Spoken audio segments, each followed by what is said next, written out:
नमस्कार, news state देख रहे हैं आप और मैं हूं आपके साथ आशीष पांडे।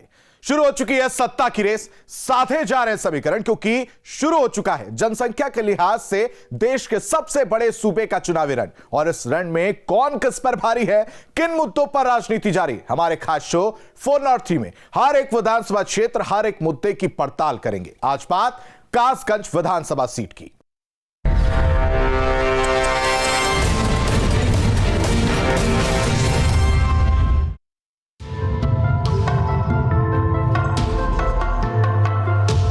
पौराणिक तीर्थ स्थल सोरो, जहां हर साल हजारों श्रद्धालु पहुंचते हैं, कासगंज विधानसभा क्षेत्र में आता है। कासगंज, जो कभी कांग्रेस का गढ़ माना जाता था, बाद में बीजेपी का गढ़ बन गया। हालांकि कासगंज सीट पर बीएसपी और सपा का भी कब्जा रहा है। 1993 में पूर्व मुख्यमंत्री कल्याण सिंह यहां से चुनाव लड़े थे। हालांकि उन्होंने बाद में इस्तीफा दे दिया था। दरअसल 1993 में कल्याण सिंह अतरौली और कासगंज दोनों विधानसभा क्षेत्रों से उन्होंने चुनाव लड़ा था। मौजूदा वक्त में यहां से देवेंद्र सिंह राजपूत विधायक हैं। देवेंद्र सिंह राजपूत ने हसरतुल्लाह शेरवानी को हराया था। विधानसभा चुनाव में देवेंद्र सिंह राजपूत को 1,01,908 वोट मिले थे, जबकि हसरतुल्लाह शेरवानी को 49,878 वोट मिले थे। दिलचस्प बात यह है कि 2012 विधानसभा चुनाव में बीजेपी रेस में ही नहीं थी, जबकि 2017 विधानसभा चुनाव में तमाम समीकरण ध्वस्त कर दिए। 2012 में बीजेपी को 9.04% वोट मिले। 2017 में बीजेपी को 46.3% वोट मिले। माना जा रहा है कि 2017 विधानसभा चुनाव में कासगंज में बीजेपी की जीत मोदी लहर का नतीजा थी। बीजेपी सरकार अच्छी है और महिलाओं को लेकर भी बहुत अच्छे से उन्होंने कार्य किया है। कासगंज सीट पर लोध वोटर्स निर्णायक भूमिका में हैं। कुल मतदाताओं की संख्या 3,20,619, पुरुष मतदाता 1,75,732 और महिला मतदाता 1,44,875 हैं। कासगंज विधानसभा क्षेत्र का अधिकतर हिस्सा शहरी है, जहां अतिक्रमण और जाम प्रमुख समस्या है। इसके अलावा शिक्षा, स्वास्थ्य और अन्य बुनियादी सुविधाओं को लेकर जनता के अपने सवाल हैं। देखिए, भाजपा की उत्तर प्रदेश की सरकार ने कोई भी उल्लेखनीय विकास कार्य नहीं किया है। किसान का जो यातायात का साधन है वह पूरी तरह से परेशान है और क्षेत्र में कोई विकास की लहर नहीं दिखाई दे रही है। और यहाँ तक जो विधायक जी हैं, क्षेत्र में किसी दुख सुख में सम्मिलित होने के लिए जनता के बीच में कभी नहीं जाते हैं। जनता के इन सवालों पर विधायक देवेंद्र सिंह राजपूत और विपक्ष के अपने अपने तर्क हैं, लेकिन किसके तर्क सही हैं, किसके नहीं, इसकी असल तस्वीर चुनाव के बाद सामने आएगी। कासगंज से विशाल कुमार के साथ टीम न्यूज स्टेट।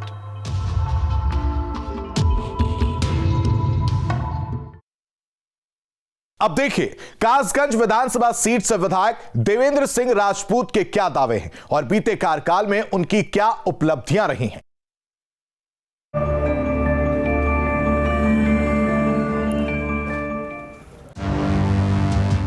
इस कार्यकाल की सबसे बड़ी उपलब्धि कासगंज से सोरों के लिए 4 लाइन और सोरों से सहावर, गंडवारा, पटियाली तक फर्स्ट क्लास रोड बनाया है। कासगंज से एटा के लिए आप देखिए रोड फर्स्ट क्लास बनाया है। कासगंज के 2 बाईपास मेरे बनाए हैं कासगंज के लिए। इस तरह से बहुत मेरे क्षेत्र में कार्य हुए हैं। किसानों के लिए बीज अनुसंधान केंद्र मोहनपुरापुर दिया है, जो बनकर तैयार हो गया है। नया बीज किसानों के लिए कासगंज में ही मिलेगा। इस तरह से बहुत काम मेरी सरकार ने यहाँ पर किया। लोग दोबारा आपको वोट क्यों दें? जनता तो वोट देगी जब हमारी सरकार विकास कर रही है, हम कार्य कर रहे हैं और किसानों के हित का कार्य कर रहे हैं, और तो जनता वोट ही देगी और सरकार बनेगी। और 100% नहीं, 110% यूपी में सरकार भारतीय जनता पार्टी की बनेगी। इस बार जीते तो क्या करेंगे? और विकास कार्य कराएंगे। हमने बहुत विकास कार्य कराए और जो भी विकास कार्य, सड़कें बाकी हैं, किसानों के हितकारी कार्य करेंगे। जो सड़कें बाकी हैं सब सड़कें बनवाई जाएंगी। अभी तो बहुत कार्य बाकी हैं और सड़कें तो और हैं, उनको बनवाएंगे। विधायक का तर्क सुना, अब देखिए कि विपक्ष का क्या कुछ कहना है।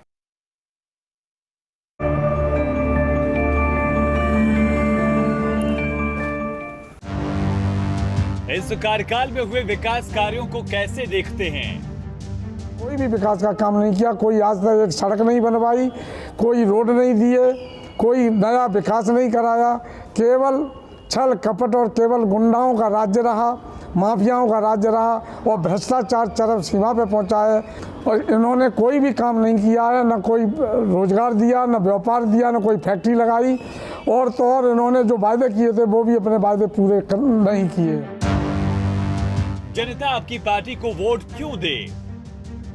जनता हमें इसलिए वोट देगा, आदरणीय अखिलेश यादव जी ने जब उनका कार्यकाल था उन्होंने कितने विकास किए। चाहे तो लखनऊ में मेट्रो रेलवे लाइन थी, चाहे लखनऊ एक्सप्रेस वे था, चाहे ये हमारे पूरे प्रदेश में विकास हुए थे, चाहे 102 थी, एम्बुलेंस थी, जो पुलिस की गाड़ियाँ गांव-गांव घुमा करती थी, पूरे के पूरे विकास किए। बच्चों को लैपटॉप दिए और जो बेरोजगार थे उनको नौकरी देने का काम किया। जितने प्राइमरी में शिक्षा मित्र थे उनको रेगुलेशन करने का काम किया। बहन बेटियों को कन्यादान देने का काम किया।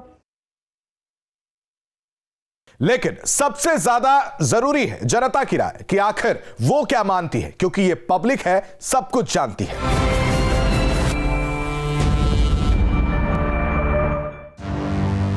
क्या इलाके में हुए विकास से आप संतुष्ट हैं? मैं कह देना चाहती हूँ कि भारतीय जनता पार्टी ने हमारे देश में बहुत काम किया है। और हमारे विधायक जी ने यहाँ जो रोड है, हमारे अमापुर वाली रोड है और इधर जी बरेली वाली है, ये रोडें हमारी बनवाई जा रही, आगे भी काम चल रहा है। कासगंज में विधायक द्वारा कोई विकास कार्य नहीं हुआ। पूरे विधायक ने पूरे क्षेत्र में कोई ढंग का काम नहीं किया। सब गुंडागर्दी और माफिया राज हावी है। हमारे विधायक जी द्वारा कई विकास कार्य हुए हैं, जैसे कि सड़क बनवाई गई, लट्ठे लगवाए गए और घर घर बिजली पहुंचाई गई, प्याऊ बनवाए गए, पानी की सुविधाएं कराई गई। हमने तो कोई विकास देखा नहीं। मेरी निगाह में तो विधायक जी द्वारा कुछ ही कार्य हुए हैं विकास कार्य। अधिकतर विकास कार्यों से जनपद कासगंज अछूता है। सबसे मेन कार्य जो किया गया, मेडिकल कॉलेज जो एटा में बनकर तैयार हो रही है। दूसरा ये कि जो एटा वाला और अमापुर से जो मार्ग था वो चर्चावस्था में था। एक बार जाने के बाद लोग जाना पसंद नहीं करते थे, आज वहाँ लोग काफ़ी जाना पसंद करते हैं। स्थानीय समस्याएं क्या हैं? हमारे यहाँ शिक्षा व्यवस्था के लिए लड़कियों के लिए कोई स्कूल्स नहीं है और ग्रामीण क्षेत्र में स्वास्थ्य सेवाएं बिल्कुल बेकार चल रही हैं। किसी तरह का कोई भी ट्रीटमेंट करने के लिए ठीक अस्पताल नहीं है और आने जाने की जो रास्ताएँ हैं वह बहुत गड्ढों की हालत में हैं। हमारी जो सदर कासगंज जनपद के आसपास 10 किलोमीटर तक के एरिया के गांव आते हैं, उनमें अगर जाके देखा जाए तो अभी तक बहुत सारी सड़कें कच्ची हैं और बहुत से गांव सड़कों से जुड़े ही नहीं हैं। सड़कें सब टूटी पड़ी हैं।